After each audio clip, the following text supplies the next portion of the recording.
gosh, I don't even. We already have a law in effect. As I said, forcing people to go to rehab, but that doesn't seem to be working, or maybe it's not being enforced. So I think that could be part of a solution, would be, to really crack down on the laws that are already there.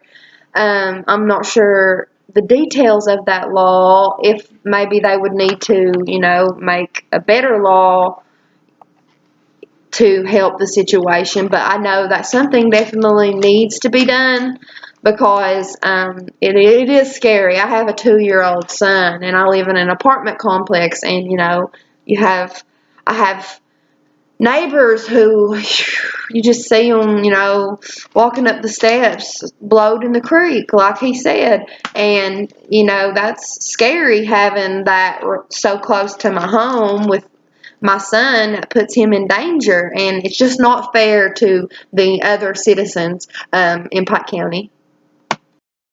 As she was talking about the law, that they used to have a law to put them in rehabilitation and stuff, my opinion, if they get out on good terms and through rehabilitation, that they should still do random house checks to make sure these recent users are obeying and taking their drugs properly if they're prescribed for them for a reason, and using them for their right reasons. But they should do random raid checks to make sure on these recent users that have got out on good terms, to check and make sure they're using them the right way. If not, send them back to rehabilitation or possibly jail time. Also, as she mentioned about her little 2-year-old son, even though you do see families that's got young kids and they're crack users and stuff, and their kids are constantly seeing this stuff and like this, not only are they going to see it through the family side, even if the family is clean, the kids will still see it in public, as they're waiting on a school bus in the morning, and their families are scared, so they're out there standing with them, and there's a random crack user behind a school bus in a car that's floating the creek. What's to say he don't hit that bus and injure or kill many people? And he ain't gonna care. He's floating the creek. He could care less in this world. Kids are affected with it by, you get young teenagers who gets a job. They see it. If they either work in a grocery store or a public facility that people's constantly coming in and out of, like a school or a hospital or something, they see this stuff all the time, and it should be fixed. Um, he works in an apartment complex, and I live in one, and gosh, you constantly see dumpster divers. Don't know if you know what that means, but pretty self-explanatory. People, I guess they are obviously high, to dive into a dumpster and like dig through people's trash. And I have even seen a man get a bottle of pop out of the big dumpsters, community garbage, um, and drink the pop. And I swear I've seen that in the past month. I have seen dumpster divers out here in my apartment at least 5 times.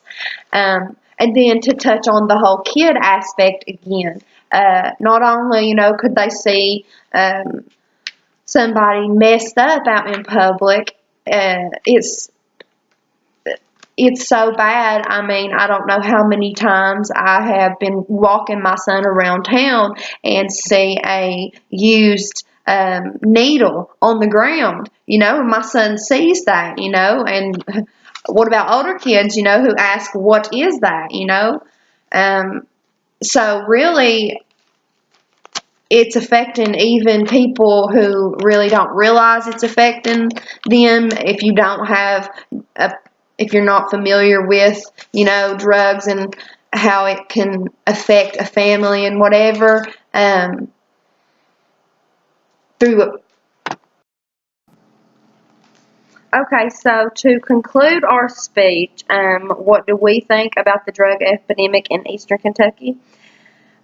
We obviously both agree that it's bad, and it's an epidemic. It's extreme, and it needs to be eradicated as soon as possible.